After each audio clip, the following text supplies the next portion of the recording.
तो दोस्तों, जैसा कि आप सभी जानते हैं कि भोजपुरी इंडस्ट्री में हमेशा कोई ना कोई कंट्रोवर्सी होती ही रहती है और वही हुआ है फिर से। ये तो आप सभी जानते हैं कि आकांक्षा दुबे की मौत से भोजपुरी इंडस्ट्री हिल गई थी और इसके बाद लोगों ने अपना गुस्सा जाहिर भी किया और जिसके गुनाहगार थे समर सिंह, और वहीं अब समर सिंह शादी के बंधन में बंध गए हैं, जिस पर खेसारी की बेटी कृति बड़ी बात बोल दी है। और ये जानकर आप सब भी चौंक जाएंगे। तो अगर आप सब भी जानना चाहते हैं कि कृति क्या बोली है तो हमारे वीडियो के साथ अंत तक बने रहिएगा। और हम वीडियो में आगे बढ़े उससे पहले आप हमारे वीडियो को लाइक कर दे, चैनल को सब्सक्राइब कर ले और हमारा वीडियो देखने के बाद शेयर करना ना भूलिएगा।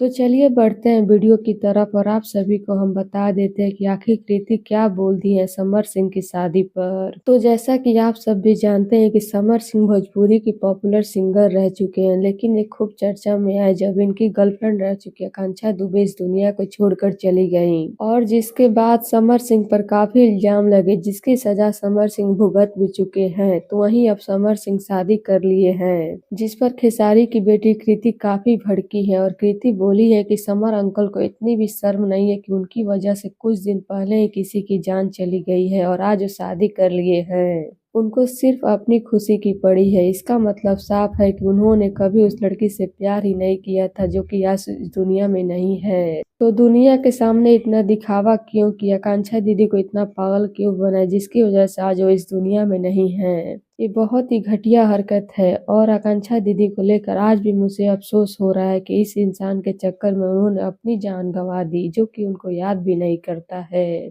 तो लीजिए यही बोलिए कृति, जो कि सबको हैरान कर दिया है। तो अब इस पर आप सभी का क्या कहना है? क्या कृति सही बोली है? अपनी राय कमेंट बॉक्स में जरूर दीजिएगा। धन्यवाद।